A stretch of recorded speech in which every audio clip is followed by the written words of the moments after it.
उच्च गति अभ्यास खंड 2 प्रतिलेखन संख्या 45 व 46 गति 100 शब्द प्रति मिनट। Be ready. 3, 2, 1 स्टार्ट। महोदय, हिंदी चिरकाल से ऐसी भाषा रही है जिसने शब्दों का उनके भिन्न देश अथवा भाषा में उद्गम होने के कारण बहिष्कार नहीं किया। सच पूछिए तो सभी जीती जागती भाषाओं का यही एक गुण है कि वे अपने शब्द भंडार को बढ़ाने में हिचकती नहीं। चाहे शब्द किसी भी उद्गम के हों, उन पर अन्य भाषाओं का प्रभाव पड़े बिना नहीं रह सकता, क्योंकि सभी जीती जागती भाषाओं में आदान प्रदान होता ही रहता है। इसलिए जब हम हिंदी को भारत के लिए एक सार्वभौम भाषा बनाना चाहते हैं तो प्रादेशिक भाषाओं के शब्दों और मुहावरों के लिए भी द्वार खुला रखना चाहिए। मैंने ऐसे कई लोगों के लेख देखे हैं जो हिंदी भाषी नहीं हैं और जिन्होंने हिंदी का अभ्यास राष्ट्रीय कामों के लिए ही किया है। उनके लेखों में कुछ ऐसे शब्द और मुहावरे देखने में आए हैं जो अर्थ तो स्पष्ट कर देते हैं पर आधुनिक हिंदी में प्रचलित नहीं हैं।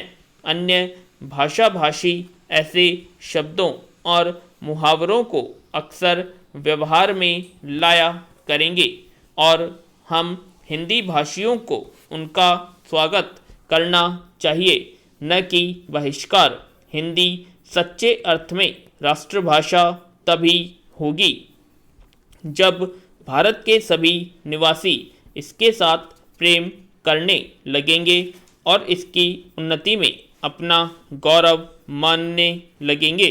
यह भावना तभी उत्पन्न और परिपुष्ट हो सकती है जब वे यह समझने लगे कि हिंदी में कुछ उनकी भी अपनी देन है और हिंदी पर उनका भी कुछ अधिकार है। मैं समझता हूँ कि हमें इस भावना का स्वागत करना चाहिए और इससे डरना नहीं चाहिए। विराम। मैं तो यह भी मानता हूँ कि कहीं कहीं हमारे व्याकरण पर भी अहिंदी भाषियों का प्रभाव पड़ेगा और हमको उससे भी नहीं डरना चाहिए। पैरा। इसलिए मैं चाहता हूँ कि हिंदी भाषी और हिंदी संस्थाएं निष्प्रह भाव से हिंदी की श्रीवृद्धि में लग जाएं, जिससे अन्य भाषाभाषी भी उसके विभिन्न प्रकार के साहित्य से परिचय पाने के लिए उसे सीखना आवश्यक समझे। जिस प्रकार आज कोई भी विद्वान आधुनिक विज्ञान से परिचय प्राप्त करने के लिए यूरोपीय भाषाओं का अध्ययन करना आवश्यक समझता है, यदि केवल काव्य अथवा ललित कला संबंधी ग्रंथ ही यूरोपीय भाषाओं में होते तो हमको उन भाषाओं को सीखने की शायद आवश्यकता भी न होती। पर विज्ञान से परिचय प्राप्त करने के लिए उन भाषाओं का जानना अनिवार्य हो गया है। उसी प्रकार हिंदी भी इतनी समृद्ध होनी चाहिए कि आधुनिक विद्याओं को प्राप्त करने के लिए उसका जानना केवल पर्याप्त ही नहीं आवश्यक भी हो जाए तथा इस भाषा में मौलिक ग्रंथ भी लिखे जाएं, जिनको पढ़ने के लिए अहिंदी भाषियों को हिंदी सीखना आवश्यक हो जाए। जितनी बड़ी संख्या हिंदी जानने वालों की है, उतनी बड़ी संख्या संसार की 2-3 भाषाओं के बोलने वालों की है। इसलिए यदि इतने लोगों में यह भावना उत्पन्न हो जाए कि वे हिंदी को संसार की भाषाओं में समुचित स्थान उपलब्ध कराना चाहते हैं तो हिंदी का गौरव बढ़ेगा। पैरा आदरणीय महोदय, हिंदी के लिए यह अवश्य ही गौरव का विषय है कि उसे भारतीय संविधान ने अखिल भारतीय भाषा का स्थान दिया है।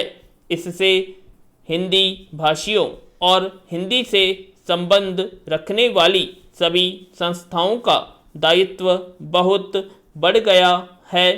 संविधान में हिंदी को यह ऊंचा स्थान दिए जाने का विशेष कारण यह था कि इसके जानने और बोलने वालों की संख्या भारत की दूसरी भाषाओं के जानने बोलने वालों से कहीं अधिक है। उन भाषाओं का भी अपना गौरवपूर्ण साहित्य है और उनके बोलने वाले अपनी भाषाओं के साथ प्रेम रखते हैं और उन पर गर्व करते हैं।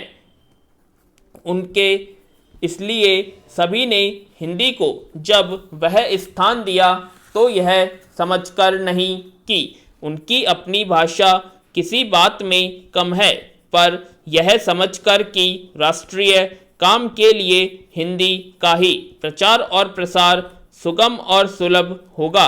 हिंदी को अखिल भारतीय कामों के लिए प्रधानता देते हुए प्रादेशिक भाषाओं को यहाँ के कामों के लिए प्रधानता दी गई है।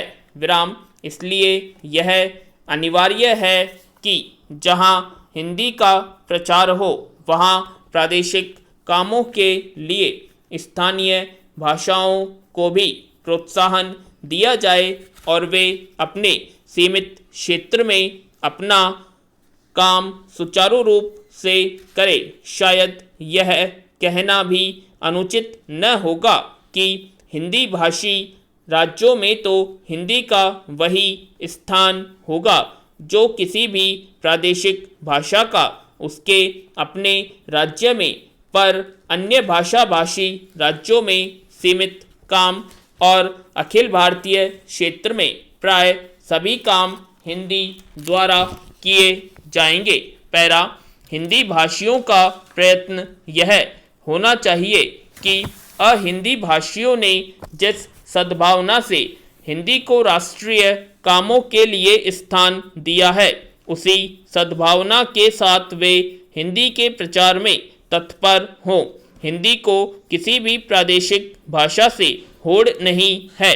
सच पूछिए तो हिंदी भाषियों को अन्य प्रादेशिक भाषाओं का पोषक और समर्थक होना चाहिए। जिस प्रकार अहिंदी भाषी हिंदी के पोषक और समर्थक होना चाहते हैं, हिंदी भाषियों के व्यवहार और आचरण से यदि कहीं भूल से भी यह आभासित हुआ कि हिंदी अन्य सभी भाषाओं से अधिक समृद्ध, अधिक परिपुष्ट साहित्य वाली या प्राचीन तथा नवीन विचारों और भावों को व्यक्त करने में अधिक शक्तिशाली भाषा है और इसलिए इसको अधिकार है कि अखिल भारतीय राष्ट्रीय कामों के लिए यह राष्ट्रभाषा मानी जाए, तो इसका फल यह होगा कि अन्य भाषा भाषी हिंदी के प्रति ईर्ष्या करने लगेंगे और जो संविधान चाहता है वह काम पूरा नहीं हो सकेगा और हिंदी उस स्थान को प्राप्त नहीं कर सकेगी जो संविधान ने उसे देने का निश्चय किया है। दूसरे शब्दों में हमें हिंदी का प्रचार नम्रतापूर्वक करना चाहिए। मुझे यह कहते हुए बड़ा हर्ष होता है कि इस दिशा में नागरी प्रचारिणी सभा का दृष्टिकोण सदा से व्यापक और उदार रहा है। सभा के पदाधिकारियों तथा कार्यकर्ताओं ने सदा ही अन्य भारतीय भाषाओं का समुचित आदर किया। यह सभा कि परंपराओं के अनुकूल ही है कि हरिक जयंती के उपलक्ष्य में एक प्रकाशन योजना बनाई गई है, पूर्ण विराम।